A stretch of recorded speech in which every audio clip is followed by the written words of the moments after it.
Check this out. If you're on a low-carb diet, you probably need to increase your sodium. In fact, the low-carb keto flu that people feel, that adjustment period where they feel crappy when they drop their carbs, oftentimes is due to an electrolyte imbalance because they're not taking enough sodium. When you go low-carb, your body loses a lot of water, and you lose a lot of sodium, and that can cause problems, make you feel tired, lethargic, nauseous. Of course, things like muscle cramps. So low carb, bump your sodium, watch what happens.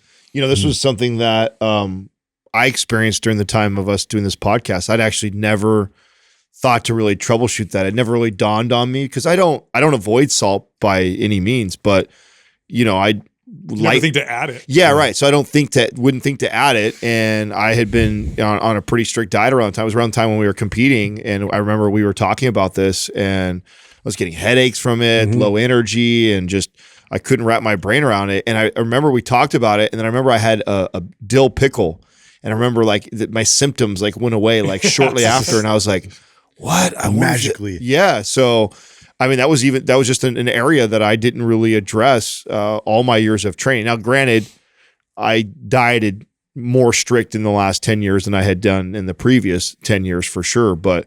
Man, it made a world of a difference when I just added that. Especially because sodium has been demonized and connected to things like high blood pressure, cardiovascular disease. Yep. Part of the reason, and this is an important thing to talk about. Part of the reason why sodium is connected to those things, it's not necessarily because of the sodium, but rather because heavily processed foods tend to be very high in sodium. So when you look at studies, and observational studies, and they're trying to connect things to things like cardiovascular disease, high blood pressure, whatever. They'll look at certain factors, and high sodium tends to be up there, but that's also because these people are eating these heavily processed food diets. Now, this doesn't mean it's not always the case. Sometimes you do want to reduce your sodium to control things like blood pressure, but for most people, or for many people, this isn't the case, especially athletes, and especially people who don't eat processed foods. Processed foods are always high in sodium. Whole natural foods always almost low in sodium or no sodium whatsoever. So if you work out, you sweat, you're low carbs, like you got to add sodium to your diet. And then what happens? Your performance goes through the roof. It's like a performance enhancing drug in that context. It does really have a big performance boost. And it's so funny because the only information that we received growing up about like even increasing salt for any situation was, playing under extreme heat or some kind of humidity where it's like you're going to lose all this, your body weight because all the water weight is going to evaporate. And so it's like there's so many other applications to salt that is beneficial in terms of training and keeping that fluid in your muscles. Yeah, what made this worse for especially our generation was we were told to just drink more water. So, you're dehydrated. But if your electrolytes are off because you're losing too much sodium, you don't eat enough or you don't eat a lot of processed foods or you're low carb, and then you just drink more water, you can actually make this situation worse. Right. Because your electrolyte balance becomes is way off. worse. The first time I really heard of this, I was really lucky to work with some really smart people when I had my wellness studio. So back in those days, I was basically like meathead trainer. Like I knew exercises and macros, and I can help people get stronger and get lean, but I didn't understand wellness very well. Well, I had this young lady that worked with me, and she was exceptional in this space of wellness. And I'll never forget, she had a client. The client, halfway through the workout, was like, I'm getting really lightheaded. So she went in the back. We had Himalayan pink salt in the back. She took a big pinch of it, put it in a little bit of water, and said, "Here, drink this." And then 10 minutes later, the client was like, "Wow, I feel so much better."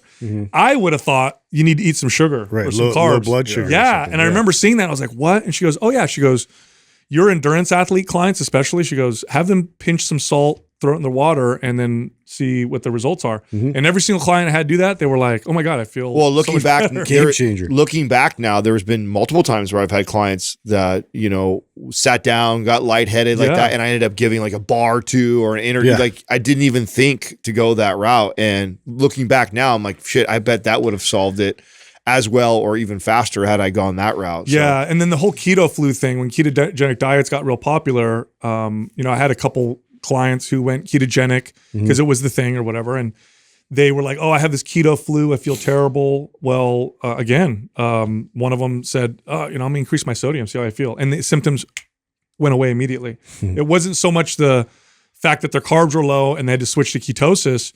It was the imbalance of sodium. Now, my wife, she suffers from migraines. You know that there's a connection between low sodium and migraines, or people who have migraines who increase their sodium intake. In many cases, not all. So I want to be very clear here. This isn't for everybody, but in some cases, it makes a tremendous impact on their migraines from sodium. So, and now she's breastfeeding, and she drinks LMNT. So we put LMNT in her water, and she'll probably have 3 packets a day. The amount, wow, she's up to that much. Huh? Yeah. So, and that's 3,000 milligrams of which isn't a ton. Well, she's breastfeeding though, right? She's now, breastfeeding, right. So. And we don't eat processed foods ever, right? So everything else is. I mean, we salt our food, but it's still not a lot. But she notices a tremendous difference in milk production. Just adding that, whereas before she was just drinking water. Katrina did too. And then same thing? Yeah, same. She noticed a big difference. That was like a staple for her. She originally was introduced to they have those like wheat cookies or wheat beers type stuff that's supposed to increase it. But she actually had better results like adding the LMNT salt into it. So that was that became like the consistent thing for her to I would even venture to say, because now I have several cousins I have a cousin who's a black belt in Brazilian Jiu-Jitsu. I have another cousin who is a purple belt. Both of them are training for tournaments coming up. And so it's hard training, right? And they both, you guys saw them both come in here and they'll walk out with like a little bag full of supplements that we have in the back. So I'm hooking them up with stuff and saying, hey, try this out. And all of them are like, dude, of all the things that I've tried, the LMNT. Yeah, dude, they're like, my God, my stamina during jiu-jitsu is like so much better when I drink some of this before and during training. You think of some of the biggest things that are the simplest and the cheapest. So funny. The salt, the creatine, the magnesium. You know what I'm saying? These are like some of the most basic supplements, but if you have low energy levels, if you don't sleep very well, there's like and that sometimes can be the missing link for a lot of people. Right? Now I want to be clear, it's like if you don't exercise and you eat crappy, adding salt is probably not going to do anything. Yeah, you're already eating a lot of processed foods and all that. If you're slamming McDonald's this earlier, isn't the answer for you. Don't eat your McDonald's French fries and drink LMNT with it. Probably too much. Now you're going too far. But like if you're a fitness fanatic, you eat mostly whole natural foods, you will probably benefit from adding some sodium into your diet. Yeah, you do a lot of meal prepping. You're a person that could see a huge difference by adding this.